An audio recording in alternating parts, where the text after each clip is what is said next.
¿Qué nos espera en un futuro inmediato en la próxima administración en materia de agricultura? Aquí hoy vamos a presentar un tema relacionado con la agroindustria. A mi lado derecho se encuentra lo que fue la sede de la Unión Nacional de Productores de Cacao. Actualmente es el Museo del Cacao. Esto nos ayuda a entender cuál es la prioridad de la actual administración que ahora se va en el sentido de decidir en invertir más al campo, más a la producción de cacao o en convertir lo que fue una gran industria que tuvo aviones, que cotizó en la Bolsa de Valores de Nueva York, ahora es solamente un simple museo. Mas, sin embargo, va a iniciar un nuevo gobierno y se pueden esperar cosas diferentes. Y esta es una oportunidad que hoy vamos a explicar aquí en Sin Texto, con expertos y con un tema que tiene que ver con el área científica, el área educativa, el área comercial, también los productores y todo lo que eso implica para detonar el sector agroindustrial por primera vez o de manera importante en Tabasco.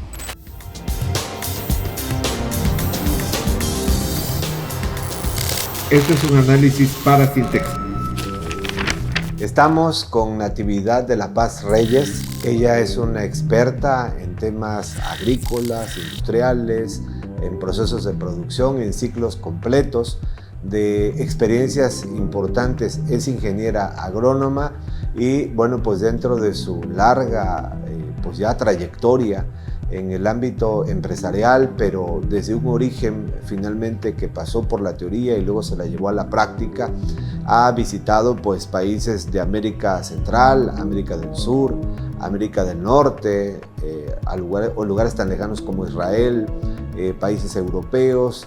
Es un cúmulo de experiencias que se han ido formando en ella conocimiento y creo que pues es una aportación muy interesante la que vamos a escuchar de parte de ella en relación pues a esta gran trayectoria y sobre todo esto enfocado al tema de la pues agronomía, de la agroindustria y sobre todo lo que hay en el presente y lo que se puede proyectar de aquí hasta el futuro. Resulta que fue muy exitosa, pero cuando yo quiero ir a comprar el mucílago de cacao me doy cuenta que por prácticas ancestrales nosotros no manejamos inocuidad en el manejo de poscosecha de la mazorca de cacao. Y que en ese tiempo también me di cuenta de que no había un estudio de valorización del mucílago de cacao. Yo quise ver qué cualidades tenía, qué referencias podía tener y no había. Entonces dije, bueno, pues esto hay que caracterizarlo. Entonces hay que mandarle a hacer sus análisis bromatológicos, ver cuánto tiene de proteínas, cuánto tiene de grasas, qué bondades, qué minerales tiene. Y encontré muchas cualidades que tenía el mucílago de cacao y entre ellos la cualidad de que con el mucílago de cacao, por sus condiciones, uno puede hacer una diversidad de productos, Pero el problema es que no hay un manejo de inocuidad. Hicimos un equipo en el cual se lava la mazorca, se desinfecta, se parte, se sacan los granos, se separa la cáscara, se separa el grano y se separa el mucílago. Y ya sale con una higiene de inocuidad. Pero ¿qué hago? ¿Qué hago con la mazorca, con los residuos? ¿Qué hago con los residuos de lo que produzco? Porque resulta que la mazorca, el 80% del peso total lo tiene la cáscara. Y el 20% son los granos y el mucílago. Entonces todo lo demás se tira. Y uno dice, es verdad, uno piensa, es que el tabasqueño es muy flojo. Es que el tabasqueño no quiere aprovechar para hacer composta o para alimento de ganado. No, no es eso. Nosotros hicimos varios experimentos en que encontramos que la mazorca contiene pectina. Entonces esa cualidad que tiene la mazorca la hace tan dura que el trabajador va cortando con machete y le duele el brazo. Porque no, si usted la mete a un equipo común y corriente para partir y moler, se apelmaza y se atoran los equipos.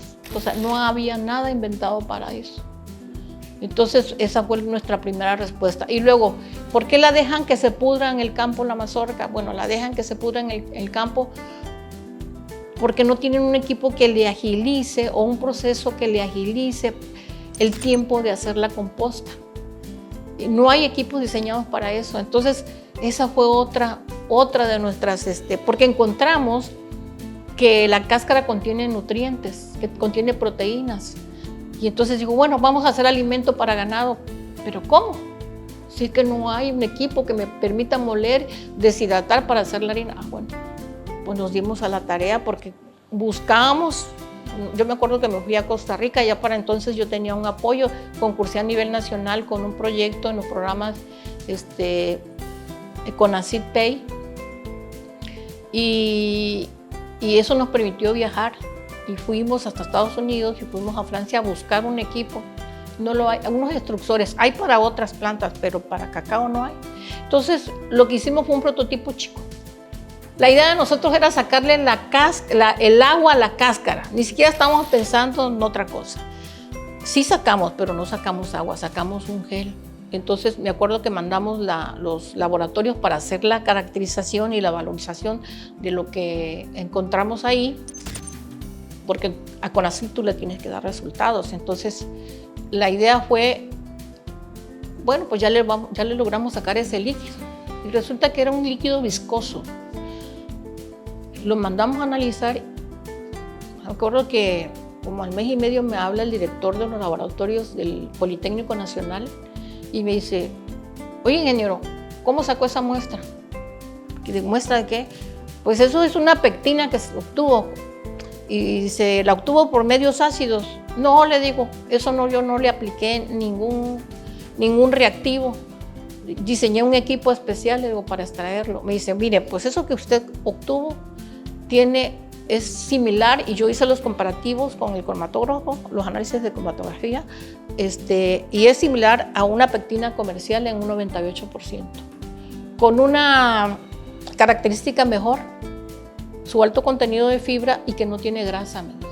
Entonces, a raíz de eso, pues tú ves la potencialidad que tiene todo el producto de cacao. Y después estuvimos viendo que podemos hacer biopolímeros con la cáscara de cacao.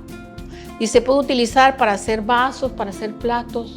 Tiene una serie de aplicaciones, pero lo más importante para mí es que puede sustituir, vamos a decir, a la pectina comercial, y puedes hacer espesantes para los alimentos. Entonces, tiene una serie de aplicaciones la cáscara. Con la cáscara hicimos el mulch de cacao, hicimos composta. Y esta composta nosotros en 15 días la tenemos lista. O sea, no necesita el productor tener 6 meses para hacer esta composta. Esto es lo más, vamos a decir, inmediato que encontramos a corto plazo. Sin embargo, siento que el potencial para hacer pectina comercial con la cáscara de cacao tiene futuro, tiene una aplicación. Y eso nos permite que esos residuos, en el caso del mucílago, ¿qué es lo que se hace comúnmente con el mucílago? Pues se tira, ¿no? Se tira, el mucílago contiene magnesio. Entonces, ¿qué alternativas nos da? Bueno, con el mucílago nosotros hicimos un destilado de mucílago de cacao. Nosotros encontramos un volumen de alcohol en el proceso de la segunda destilación de un 40%. Y el sabor sabe a mucílago. O sea, es una bebida alcohólica, pero de buena calidad, de buen sabor. Ya la desarrollamos, ya pasamos una patente, tenemos el título tanto del prototipo móvil como el prototipo móvil es el equipo que lava las mazorcas, hace todo el proceso con higiene e inocuidad. Y el proceso del destilado ya obtuvimos la patente por el INPI y estamos en proceso de valorización del gel de cacao, de la cáscara. Ese todavía estamos en el proceso de liberación. Tanto la máquina como el destilado, todo es invento tuyo. Sí, tanto la máquina como el cacao. ¿Y todo está debidamente patentado? Y todo está debidamente patentado. Sí, porque a lo que nosotros vimos, como en todos los procesos, miren, nosotros aquí en Tabasco tenemos un potencial. Sí lo tenemos. Es verdad que sí lo tenemos. Tenemos cultivos que por las características que tenemos de las condiciones climatológicas favorecen al desarrollo. Pero ¿qué nos hace falta? Nos hace falta tecnología. Tecnología tanto en el proceso de producción primaria como en el proceso agroindustrial. Ya cuando nosotros producimos algo con higiene y inocuidad, ya estaremos del otro lado. Ya nosotros estábamos en producción. Yo compré maracuyá de semilla producida en Holanda. Era una maracuyá, toda la primera cosecha, nosotros sacamos maracuyá de 400 gramos. Pero ¿sabes qué pasó? Bueno, me gané el Premio Nacional al Trabajo que me lo dio Vicente Fox por el desarrollo del uso de tutores vivos en maracuyá en el 2004. Y yo muy bien, a mí las tiendas ya estaban esperando que yo les vendiera el maracuyá porque yo iba a vender maracuyá en fresco. ¿Y qué cree? Que de la noche a la mañana nos levantamos y nos amanecimos en el agua. Fue la inundación de 2007. Entonces fue cuando yo dije, bueno, pues esto no es para mí. Me acuerdo que hablaba don Eliazar y me dijo, ¿cómo te fue, Nati? No, le digo, porque estoy 2 metros bajo el agua en mi cultivo. Le digo, 3 metros no lo sé. Le digo, ya, la verdad que sí. No pensé que fueran más porque yo me acuerdo que estábamos platicando y el agua subió como 20 centímetros. En 1 hora nos llegó a 1 metro. Y así fue, ¿no? Entonces, todo lo perdí. Todo lo que se sembró ahí se perdió. Aquí en Tabasco nosotros tenemos una ventaja casi, aunque son zonas, es una planicie, no tenemos que subir, no tenemos lomas, entonces casi todo está pavimentado. Entonces el productor no como en Chiapas que tiene que ir a serranías y bajar, es más difícil manejar ahí la producción. Yo creo que sí podemos apoyar a que se incentive el incremento en la producción. Pues últimamente ya se han descubierto y se han desarrollado insecticidas orgánicos, productos para producción, incentivar la producción en las plantas,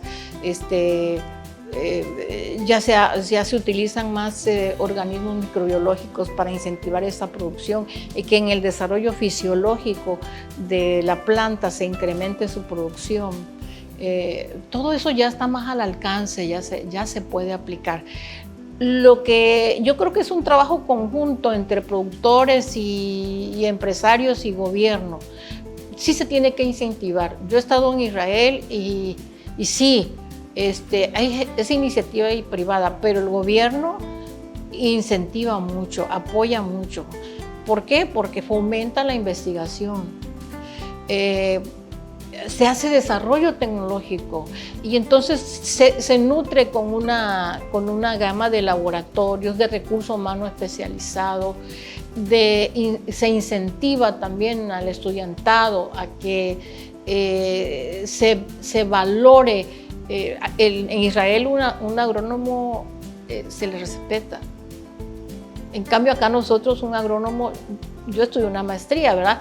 Pero un agrónomo va y algunos empresarios o alguna gente te pide información, pero a veces ni una Coca-Cola te invita, ¿no? Entonces, yo creo que esa parte es bien importante, ¿no? Es muy importante que se fortalezca el recurso humano. Y tenemos un problema, o sea, no cerrarnos. Por ejemplo, yo lo veo que mucha gente dice, ay, no, Natividad, es que tú con esas máquinas que estás inventando, ¿cómo vas a hacer que vas a cambiar ancestralmente? Hey, yo no estoy quitando, yo no te estoy pidiendo que el cultivo no lo dejas asociado con maderables, al contrario, a mí me interesa que haya una gama de vegetales que desde la época de los olmecas, mayas, esa forma de cultivo fue diseñada por ellos, ¿sí? Porque mucha gente aquí ha querido cultivar cacao sin árboles de sombra y no les ha servido. Lo hacen en Ecuador, pero aquí no ha funcionado. ¿Por qué? Porque estamos en distintos paralelos, ¿sí? Entonces, bueno, ¿qué es lo que podemos hacer? Pues si ya tenemos toda una gama de manejo que lo hacían anteriormente los cacaoteros, de manejo del cultivo, desde las podas, desde la limpieza. ¿Qué nos falta ahora? Bueno, ahora sí tenemos un reto bastante porque creíamos que el recurso hídrico lo íbamos a tener para toda la vida. ¿Qué pasó ahora? ¿no? Entonces, si no cuidamos esos recursos hídricos, si nosotros seguimos tirando residuos de pesticida, envases, químicos que de alguna manera contaminan el suelo, pues sí, vamos a vivir, sí nos espera un futuro muy perturbador.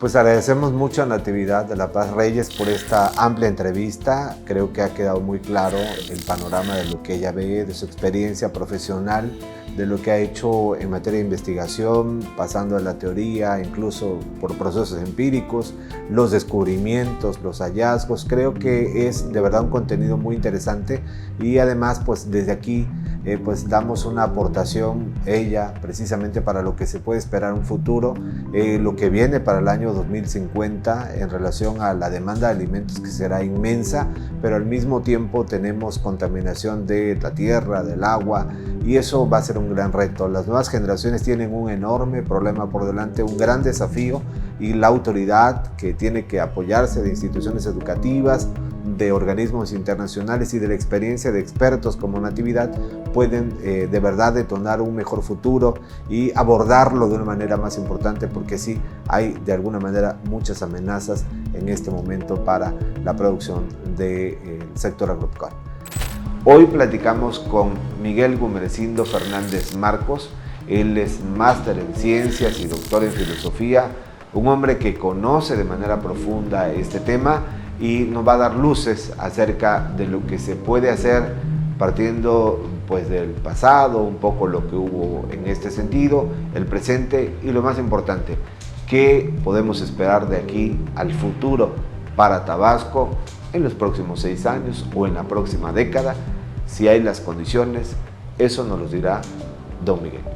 Miguel, bienvenido a Centec. Buenos días, muchas gracias por recibirme, por estar aquí en tu casa y estoy a sus órdenes. Miguel, ¿cómo empezamos este tema de la agroindustria? ¿En qué momento está Tabasco? Parece que hay una especie de retroceso. Aquí hubo pues una gran fábrica de cacao, industrializadora, de chocolates, que está cerrada. Aquí se le llamó a Tabasco la economía verde antes de que entrara el petróleo en la década de los 70, 80 del siglo pasado, con su auge, y de hecho se decía que la nómina la pagaba la producción platanera y también el cacao, la pimienta. Hubo algunos intentos de comercialización y de darle un valor industrial, sin embargo pues se cayó. ¿En qué momento estamos, Gumersindo, tú que eres un experto en estos temas? Estamos en el mejor momento para comenzar una segunda etapa en el proceso de agroindustria, que no es más que el proceso de industrialización de Tabasco, que está inconcluso. México tiene una gran historia. Su proceso de industrialización era para sustituir importaciones, pero como Tabasco no tenía importación, por tanto no era necesario desarrollar su industria. Sin embargo, en este momento estamos en el mejor momento, con las mejores condiciones, para hacer una industrialización basada en los cultivos que hay en Tabasco. Yo considero que a futuro Tabasco tiene varias riquezas que puede ser el centro del desarrollo. A mi juicio, todavía hay mucho por hacer con los hidrocarburos. Creo que sí, que los pozos para la explotación industrial ya no dan, pero sí sirven para desarrollar la química y la petroquímica para productos de plástico, etc. Eso sería una industrialización local. Creo que eso es una línea que hay que estudiarla y trabajar. Además de eso, Tabasco tiene un gran futuro en la industrialización del agua. Tenemos el 34% del agua del país. Creo que eso es otra posibilidad estratégica de dirigir el desarrollo futuro. Y está, por supuesto, la agroindustria, que con la explotación del petróleo un poco que se abandonó la agricultura y la ganadería, es decir, el ritmo que tenía hasta la década del 70 fue decayendo y se le dio prioridad a la parte petrolera. Pero en este momento estamos en presencia de una crisis económica que el Instituto de Investigación de Costa Rica está trabajando en la soberanía, de la alimentación. Decir que México está entre los países que van a ser afectados, yo diría que no. México es uno de los 5 países del mundo que tiene la posibilidad de producir todo lo que necesita para que la población viva. Solamente hay 5 o 6 países en el mundo. Uno de ellos es México. Si da para ser autosuficiente. Y puede ser autosuficiente. Pero si hoy hacemos un ejercicio y vamos a Walmart, a Chedraui, nos vamos a encontrar que productos de Tabasco no pasa del 2 al 3%. La mayoría de los productos vienen de otro estado. Bueno, ¿qué pasa si cae en una crisis y esos estados dejan de enviar productos porque lo necesitan en su estado? Entonces vamos a tener un problema de escasez. Por eso este es el momento para desarrollar esta industria, para buscar la forma de entrar en ese gran mercado, pero no vendiendo materia prima, sino vendiendo productos agrícolas con alta integridad, con alto valor agregado. Tenemos que buscar una nutrición que sea acorde con las necesidades de nuestro pueblo, que sea alimentario, que sea puro, y sobre todo ahí lo fundamental es la inocuidad de los productos. Si nosotros no logramos estos puntos, entonces la posibilidad de utilizar el Tren Maya llevando productos agrícolas a Cancún, Playa del Carmen y Tulum van a disminuir, ningún hotel no va a comprar. La idea nuestra es la siguiente: desarrollar la agroindustria, pero generando valor agregado. No podemos seguir produciendo plátano, porque lo que hacemos es una materia prima. No podemos seguir produciendo nada más palma de aceite, porque la transformación de ese aceite en aceite comestible se está haciendo en Guadalajara, allá donde están llevándose el valor agregado. Y así, si vemos los cítricos de Huimanguillo, fundamentalmente se llevan a Veracruz y allá están las empresas que lo convierten en productos. Entonces, sí tenemos nosotros la materia prima, pero el valor agregado lo está dando otros estados.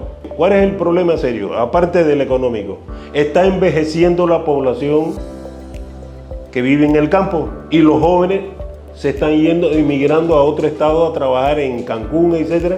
Entonces hay un problema que nosotros tenemos que buscar elevar el nivel científico-técnico del campo para que sea atractivo a los jóvenes que están viviendo en el campo, que vean que no es un trabajo físico como estábamos acostumbrados, etcétera, sino que tiene cierto nivel de cierto atractivo. Por ejemplo, ahora se está utilizando mucho en Argentina, en Perú y en Colombia un concepto que se llama agricultura de precisión, que no es más que los procesos productivos, pero incluyéndole la inteligencia artificial.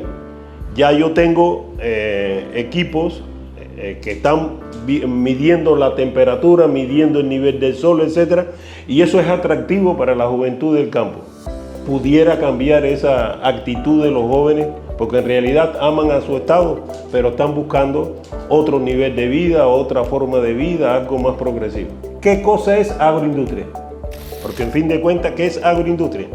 Para algunos parece que es la suma continua del proceso agrícola primario y después lo paso a la parte industrial y ya. No, la agroindustria es la integración entre los dos y un lugar para esa integración puede ser los centros integradores. Es decir, no se necesita llevar el producto a la ciudad para una industria, no pueden ser industrias pequeñas. Por lo siguiente, por ejemplo, si vamos a analizar el proceso productivo de la caña de azúcar, sí, la agricultura da la caña, sí, el ingenio, la parte industrial, da el jugo con el que se hace el azúcar y después, a través de procesos químicos, lo produce el azúcar, sí, pero la calidad del azúcar la determina la agricultura, no la industria. Entonces, si yo el proceso industrial no lo subordino, a las posibilidades agrícolas, puedo tener un jugo de caña que tenga un POL por debajo de 10 puntos. Entonces lo que estoy produciendo es agua, no estoy produciendo azúcar, no tiene sacarosa. Entonces la calidad industrial está determinada en la agricultura, entonces ahí tiene que haber una relación orgánica interna, no es nada más llevar el producto a la campo. ¿Qué nosotros vemos como agroindustria? Es la integración de las actividades, integración, no es suma, de las integraciones económicas, productivas, acopio, conservación, comercialización. ¿Por qué esto es importante? Los productores que hemos visitado pueden tener una buena cosecha, pero cuando llega el acopio, cada uno tiene un producto, pero ¿quién lo acopia? ¿Quién lo reúne en un lugar? Después, si no se vende en ese momento, ¿dónde está la conservación? Entonces eso lo utilizan los coyotes, te dicen, hoy te lo compro a tanto, porque mañana está podrido y lo tendré que botar. Y de esa forma están imponiendo sus precios. Entonces necesitamos una agroindustria que trabaje la conservación y por último la comercialización, porque hay que vender, no es vender en el agro, eso es algo muy bueno, porque también la tendencia mundial por el problema de la nutrición es ir a consumir productos agrícolas que no son contaminantes, que son naturales, que no tienen pesticidas, etcétera, con abono orgánico. Es decir, esa tendencia va a seguir. Pero lo fundamental es llevar el producto a la industria para convertirlo con valor agregado en nuevos productos. Y esa es la idea que nosotros estamos planteando. Lo importante de este concepto de agroindustria es tener bien definido la cadena de valores agroalimentarios. Yo tengo que tener esa cadena. ¿Y en qué consiste? En la primera parte es agrícola, pero yo tengo que regar. Por ejemplo, el gobierno actual está planteando de hacer 2 distritos hídricos, uno en la región de Los Ríos y uno en la Chontalpa. Perfecto, pero esa agua hay que repartirla en los campos. Eso necesita técnica, necesita equipos para hacer eso. Es decir, esa idea es muy interesante, pero yo me voy más allá todavía. En la crisis de agua que hay en el mundo, Tabasco tiene un 34% de agua, pero es un agua que sale de Chiapas y a los 2 días está a la semana está ya en Central. Y de lo que se trata es de sembrar el agua en Tabasco, porque agua dulce no hay en el mundo. Entonces yo lo que tendría que hacer es presa, hacer pozo, para que esa agua no llegue todo al mar, sino que se quede dentro para utilizarlo en la sequía. Eso es lo que está haciendo Israel, eso es lo que están haciendo los demás países. Después tenemos la selección de la calidad. Eso es muy importante. Todos los cultivos necesitan semilla. Esa semilla tiene que tener bancos donde se pueda ver su nivel de calidad y que se pueda, a través de utilizar la genética, mejorar la semilla para que haya mayor rendimiento, mayor resistencia a enfermedades, etc. Todo eso forma parte de la agroindustria. Eso no puede estar solo en manos del productor, no tiene para resolver ese problema. Después viene la clasificación. Todos los problemas agrícolas, esto se ve muy bien en las plataneras, tienen línea donde una persona va escogiendo el plátano, pero lo escoge por el tamaño del plátano para la aceptación en el mercado. Eso es clasificación. Y después viene el proceso de industrialización. Aquí, a partir de aquí, Tabasco tiene que plantearse con urgencia, en mi punto de vista, cómo tratar el campo, que es la industrialización. Después viene la empresa de empaque y los almacenamientos y la parte comercial. Creo que ahí está la cadena completa de agricultura. Quería mostrarles. Sigue. Mira, aquí quiero compartirle los 20 productos que tienen mayor cantidad de hectáreas sembradas en Tabasco. Es decir, en primer lugar está el maíz, pero el maíz es de consumo personal. Habría que pensar si habría que hablar de para industrial. Yo me atrevería a plantear lo siguiente: si sigue la tensión entre México y Estados Unidos, la entrada de maíz para forraje ganadero que entra por el puerto de Veracruz pudiera estar en duda. Entonces nosotros tenemos que estar alerta y producir ese maíz aquí. Es decir, ya no es comestible, es para alimento del ganado. Eso viene actualmente de Luisiana, de Estados Unidos. Ahí tienen un problema. Pero el desarrollo de avícola también viene, pero a través del puerto de Progreso. Entonces nosotros deberíamos de estudiar más el problema del maíz. Por tanto, un estudio que se hizo sobre cuál de esos productos es el que tiene mayor demanda en el mercado mundial, ¿cuál tú crees que es? No, la piña. La piña es la que tiene. ¿Y dónde está concentrada la piña? En Huimanguillo. Pues entonces hay que trabajar la piña, pero no solamente sembrar piña, sino hacer jugo de piña, hacer dulce de piña, porque ese es el que tiene mayor demanda en el mercado mundial. Entonces, creo que esto es algo que se debe de estudiar por los que están encargados del perfeccionamiento de la 4T.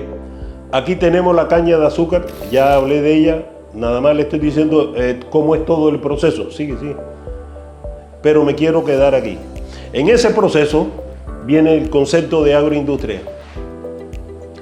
Yo puedo sacar electricidad. Si el bagazo, después que jugo es jugo, en lugar de tirarlo, lo llevo a una caldera, yo puedo producir electricidad y los ingenios se convierten en autosuficientes. Es más, pueden darle electricidad a la ciudad. Entonces, eso es un derivado que no se está utilizando y eso me puede dar mayor resultado y le da mayor ingreso al productor. La melaza, el azúcar crudo, eso sí lo estamos trabajando, el vinagre para fertilizante, todo eso son derivados que nosotros podíamos trabajar. Bueno, a escala pequeña, pero podemos, porque tenemos especialistas en química, tenemos especialistas en biología, entonces, ¿qué nos falta? Nos falta nada más integrarnos.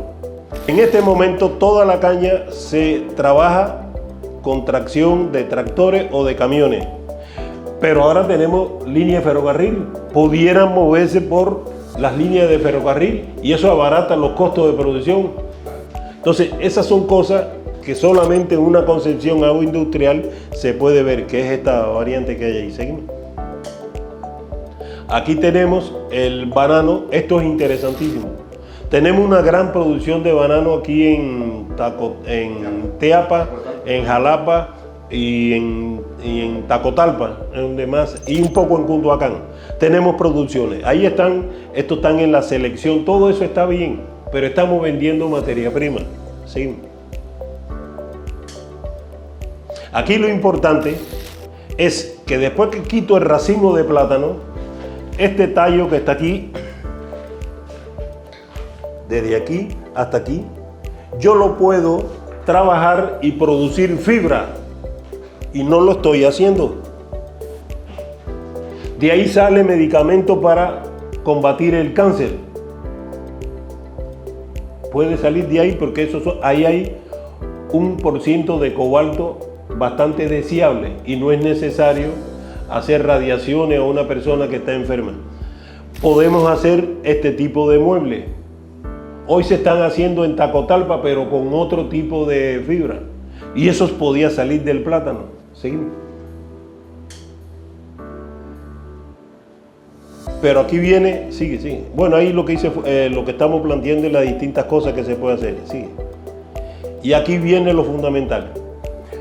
La industria automotriz instalada en México compra en los países asiáticos la fibra para hacer los forros internos de los carros, cuando nosotros somos productores de plátano. ¿Cómo eso es posible? Nosotros podíamos hacer esa fibra. Todo esto es de fibra de plátano. Nosotros podíamos hacerlo. Nuestro segundo renglón es la ganadería, pero producimos nada más, ofertamos carne. Pero la pregunta es, ¿qué pasa con el cuero? Lo enviamos a otro estado para que hagan zapatos. ¿Por qué no lo podemos hacer nosotros? Si ahí lo único que hace falta es tener talabartero, tener una industria para curtir el cuero, que es una industria química, y nosotros podíamos utilizar el cuero para hacer zapatos, para hacer cartera, para hacer toda una serie de cosas. Nosotros somos productores de esto y se está llevando como materia prima para Guanajuato, para otros lugares. Entonces, eso podemos utilizar la cola ¿cómo se llama?, del ganado, podemos utilizar los cascos, podemos utilizar la cabeza, podemos utilizar la sangre. Todo eso lo estamos desperdiciando, señores, porque nada más nos concentramos en trabajar la parte de la carne. Entonces, creo que ahí hay área de oportunidad para poder trabajar, ¿sí? Y por último, queríamos detenerme aquí, en la pesca. Somos pescadores, pero para consumir. Pero de la pesca podemos hacer espina, podemos hacer bola de esto, podemos hacer pasta, podemos hacer... Hay muchos derivados que se puede hacer de ahí. Eso no cuesta trabajo y no es industria de 2.000, 3.000 personas, son industrias de 10, 12 personas. Eso se puede hacer en los centros integradores. ¿En donde yo sugiero esto? Por ejemplo, en Chistepec no, en Paraíso, y en Sánchez Magallanes, en Centla, en las villas estas que están entre Paraíso y Centla, que son productores, son pescadores. Bueno, pero no es nada más pescar, es pescar, vender y trabajar la parte industrial. No se necesita grandes industrias y eso industrializa el campo y hace la vida más feliz, más interesante. Esa es la idea central. No sé si... Perfecto. No es tan difícil entonces. ¿A quién tiene que tomar esta decisión? Además del productor, el gobierno federal, el gobierno del estado, el empresario, el inversionista. Es necesario desarrollar lo siguiente. Andrés Manuel en el 18 hizo un viraje nunca visto por vía pacífica. Y eso hay que reconocerlo. Pero todavía en la gestión gubernamental hay muchos rezagos neoliberales.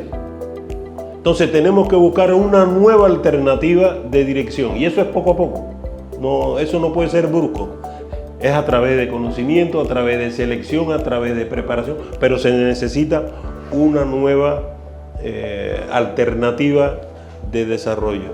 Yo pienso que se puede hacer poco a poco y lograr que el norte y el centro no vea al sur como algo dependiente, como algo que tengo que darle recursos, sino que nosotros sabemos, porque tenemos el recurso y podemos hacer lo que ellos pueden hacer. Pero tenemos que trabajar integralmente con una rectoría que diga, vámonos por aquí. Sí, y Tabasco además es uno de los estados que tiene más potencialidades si lo comparamos con el resto de la República Mexicana. Mira, esa pregunta la he manejado de otra forma. Andrés Manuel hizo 3 megaproyectos que están en el sureste. El Tren Maya, la refinería y Transoceánico. El Transoceánico es algo que lleva ya como 200 años que lo querían hacer. Él lo planteó. Pero es unir el Pacífico con el Atlántico. Eso es muy bueno porque ya el canal de Panamá está saturado. Bueno, eso está ahí.